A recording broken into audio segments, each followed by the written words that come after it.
lined up for you here on the Now. New parents are getting new help with money they typically wouldn't be able to use. We're getting answers on how that would work and if it's a good idea. We spend a lot of time staring at the screen. Today, we're getting answers on whether blue light glasses are actually worth the cost. And with the average credit score hitting a record high, we're looking at how you can best use this to your advantage. Thank you, Annie. I'm Amanda Starantino, and you're watching the Now Indy. In Democracy 2020, the Democrats challenging Republican Eric Holcomb are pushing back on the State of the State address he delivered last night. Former State Health Commissioner Woody Myers and Tech Executive Josh Owens are seeking the Democratic nomination. Both are critical of the governor's decision not to find a way to increase teacher pay before 2021. The teachers have shown up, and the biggest thing is this is an investment that goes to the future of all of our communities all across the state.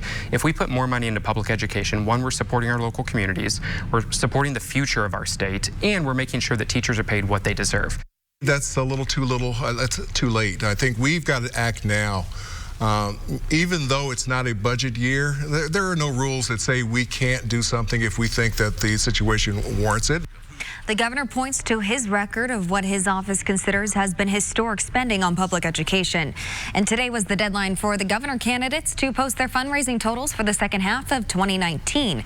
These totals can give the public an idea of support, but the most well-funded candidate doesn't always win. Democrat Woody Myers raised $180,000, but $60,000 of that coming from Myers in the form of loans to the campaign. He has said he will not self-fund his campaign. Democrat Josh Owens raised $84,000, but about a quarter of that was a single donation from Owens in December. And Governor Holcomb led the way with a $1.9 million haul in the second half of 2019. And one of Governor Holcomb's priorities in 2020 is to enact a hands-free driving law in the state. This means you could still use your phone in your car, but you'd have to use Bluetooth or speakerphone. He reiterated that wish in last night's speech, but it's still unclear if that will happen. Last week, Speaker Brian Bosma said some Republican members of the House are not in favor of such a law, saying it infringes on personal liberties. Preliminarily, there are some who think it's a great idea. There are some who are less enthusiastic about it. There's a lot of libertarians in our caucus who don't think this is a decision for government to make. We have some folks that are more safety-minded that think this is absolutely the right decision. Democratic leaders have said they would be in favor of a law in Indiana. Kyle, a little bit of fog still lingering out there just a bit. Yeah, and that fog has made driving a little challenging at times here across parts of central Indiana. View in Bloomington, though, greatly improved from even what we had earlier this afternoon. And as we look at the visibility across central Indiana, we are seeing things improving. 4-mile visibility right now in Indy, still about 1.5 miles around the Peru area, and some limited visibility in portions of Madison County. That fog keeping temperatures in the 40s in much of central Indiana. 48 right now in Columbus and Indianapolis, 52 in Bloomington. Bigger picture shows some much colder air, though, off to the north and west. A piece of this is going to be breaking out into central Indiana here as we go through the next couple of days. Fortunately, not a whole lot in the way of precipitation will be coming with it here as we round out the work and school week. This evening, temperatures in the 40s right on through 10 o'clock. We'll have those mostly cloudy skies. It does get more breezy. That will actually help to prevent any additional fog. Now, we do have some rain coming for the end of the week and the weekend ahead. Looks like we could see another 3/4 to an inch of rainfall. Also a wintry side to the system. We'll talk more about that coming our way and starting off your weekend in a few minutes. Annie? The House voted this afternoon to send impeachment articles to the Senate for President Trump's impeachment trial. They also voted to formally name the impeachment managers. Now, these are the 7 lawmakers House Speaker Nancy Pelosi named today to argue the House Democrats' case on the Senate floor. House Intelligence Committee Chairman Adam Schiff will lead the House managers. Pelosi says the lawmakers were selected for their ability to make an effective case. The emphasis is on litigators. The emphasis is on comfort level in the courtroom. The emphasis is making the strongest possible case to protect and defend our Constitution, to seek the truth for the American people. The Senate trial is expected to start on Tuesday. Today, Senate Majority Leader Mitch McConnell argued senators can't follow the House's lead and agree the president deserves to be impeached. Well, the U.S. and China revealed details of a new trade agreement today. Phase 1 of the trade deal recalls China to spend $200 billion on American goods and services over the next 2 years. The agreement also stops forcing American companies to turn over their technology in exchange for the access to the Chinese market. The U.S. agreed to hold off adding tariffs to Chinese goods. Well, here's a look at the Now News feed. Researchers are shining light on the experience of women who have had a miscarriage. They say women who had a miscarriage or ectopic pregnancy are more likely to experience PTSD, anxiety, and depression. The results of the study were published in the American Journal of Obstetrics and Gynecology.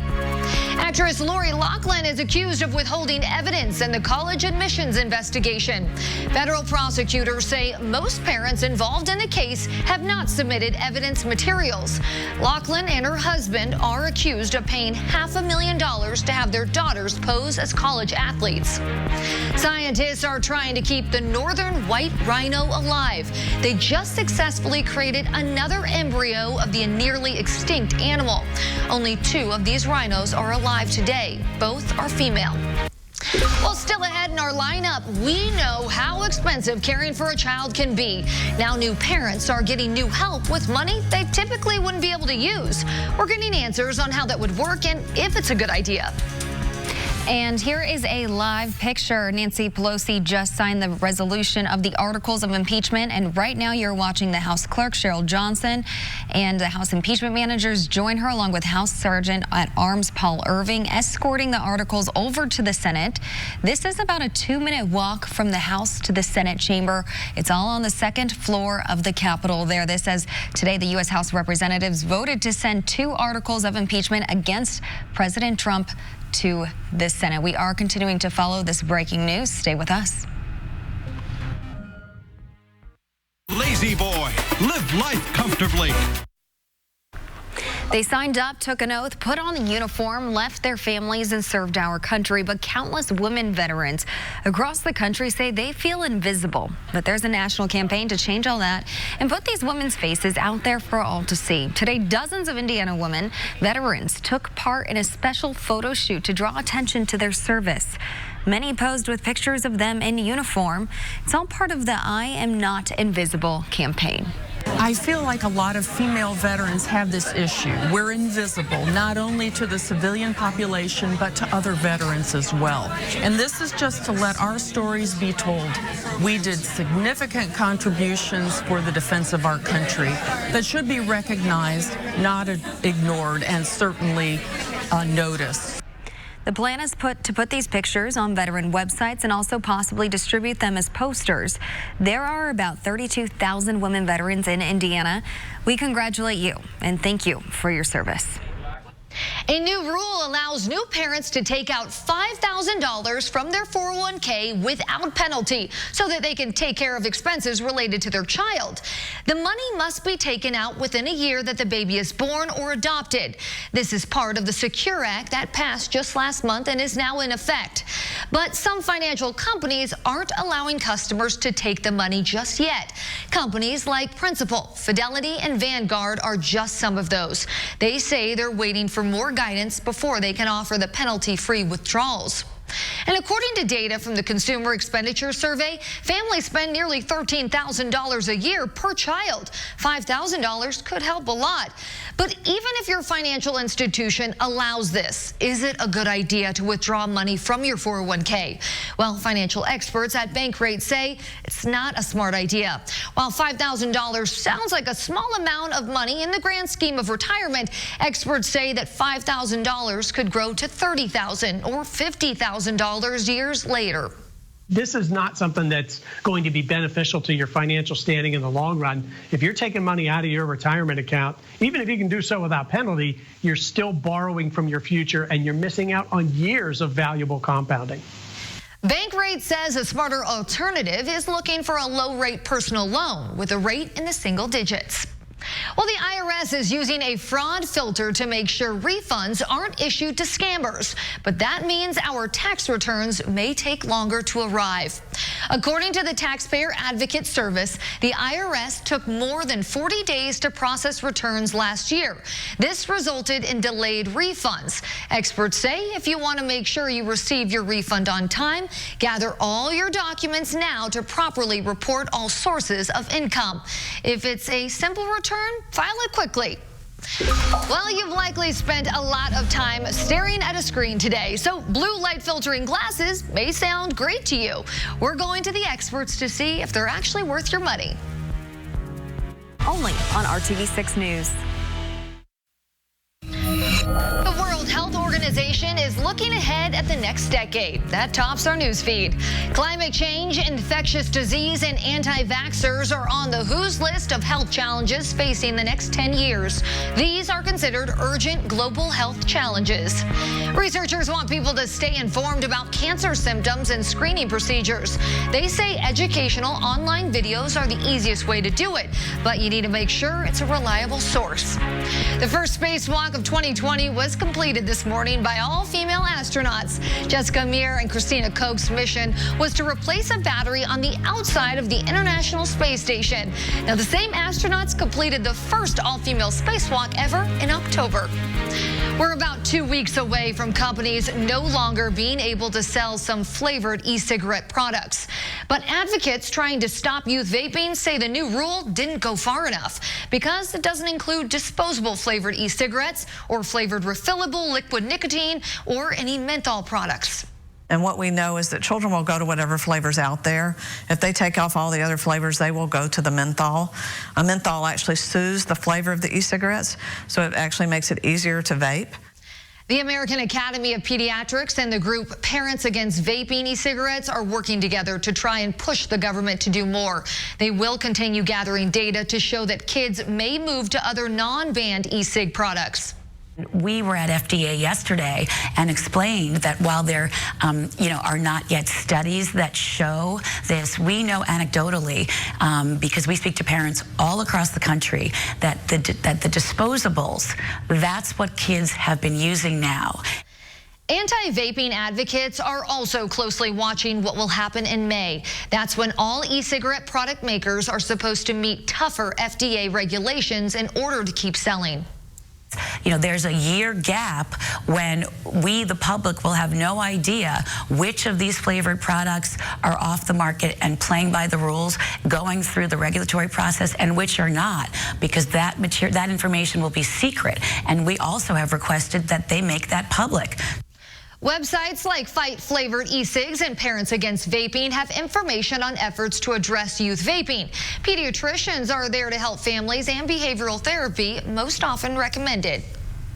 Another delay for the removal of the circle of lights. That means you just get to enjoy them longer. They were supposed to be removed last Saturday, but was pushed to this Saturday because of the weather. Well, we learned today their removal from Monument Circle has been pushed back again. It is now scheduled for January 25th. Yeah, the weather not really lining up too well. It's been an active month of January for us, but unusual in the fact that it's been rain and not snow. And we still have cloudy skies out there over downtown Indianapolis, even reporting some spots, some of that drizzle that just won't kind of give up here. That will dissipate here as we go through the next couple of hours. But you can see the breeze is picking up out of the west. Our temperature downtown, 48. You're in the 50s in Bloomington. Tonight, the colder air starts to come back in to central Indiana. 25 in Danville. You'll be down to 24 in Noblesville by tomorrow morning. Now, we will see the return of some sunshine tomorrow, so that's literally the bright spot in the forecast because it will be colder.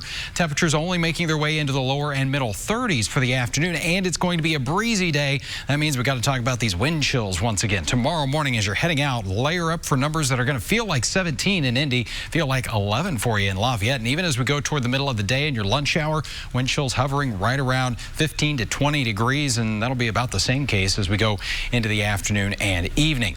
TrueCast, we jump ahead to Friday afternoon. You can see we've got the clouds, temperatures right around freezing, and then that precipitation starts to build in here Friday night and into Saturday morning with temperatures around freezing. Could have a little bit of a wintry mix, possibly some light snow accumulations for northern areas, but those temperatures will continue to warm here as we go through the overnight and into Saturday.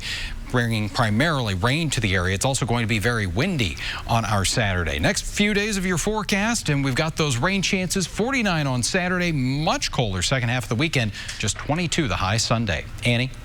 It may feel like you're always looking at a computer. With sore and dry eyes, people are looking for help, and that includes buying blue light filtering glasses. But are they really worth your money?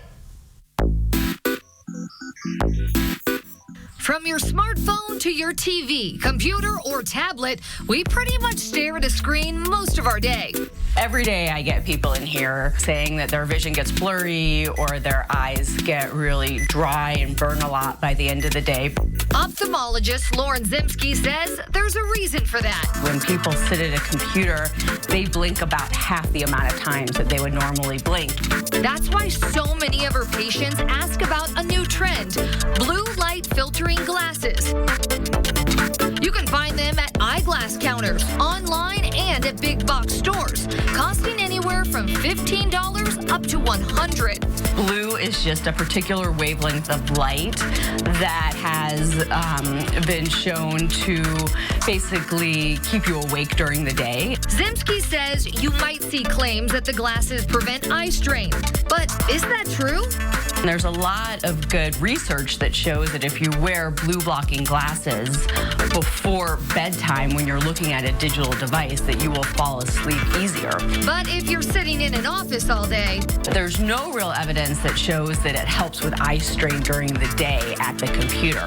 However, for those addicted to their devices, what does this ultimately mean? I do have patients that feel like they do help with eye strain at the computer. So you can certainly try them, but they may or may not make a difference. Nissan is joining the last round of Takata airbag recalls. That tops our news feed. Nearly 350,000 older Nissan cars and SUVs are affected. That includes various models made between 2001 and 2010. This is part of a larger Takata recall to replace temporary inflators that were initially put in to get rid of the most dangerous ones. Well, after 8 recent years of record heat, the last decade officially became the hottest ever measured on Earth, according to NOAA and NASA today. Scientists say the average temperature of the Earth has been gradually growing over the past decade. Well, the next time you see something gross or even dirty at a restaurant, leave an online review. Researchers found that restaurants are more likely to have better hygiene practices after a customer left a review. Poor reviews could also help health inspectors when they make their yearly visit. New information from the CDC today on a rare but serious condition affecting young children. There's heightened concern about acute flaccid myelitis, or AFM, because we're heading into what's expected to be another peak year. Looking at all the data they have so far, 2015 and 2017 had fewer AFM cases. 2016 and 2018 were peak years with the most cases happening during late summer and early fall. But the new findings also show during these years, younger children were most affected. There's also a clear indication that a specific strain of a virus known as EVD68 could be responsible during peak years. And that's something different is going on during odd years. But other factors like environment, immunity, and genetics could also be playing a role. And because the symptoms can be easily missed, the CDC is going to continue a program to educate parents, caregivers, and the medical community about signs and symptoms of AFM. It really worries me to think that there are parents out there that may not know the signs, symptoms, and what to look out for. Robin Roberts lost her son Carter to AFM. She's a parent voice on the CDC task force. That if those folks can be identified with AFM early, that intervention early on can be a key differentiator in how well their prognosis and or recovery is. AFM looks like a respiratory illness, but one of the key differences is that it causes weakness in the arms and legs, and it can lead to paralysis. One of the tests that can be done to identify AFM is an MRI that looks for damage in gray matter in the central nervous system. Finally, in our lineup, with the average credit score hitting a record high, we're looking at how you can best use this to your advantage.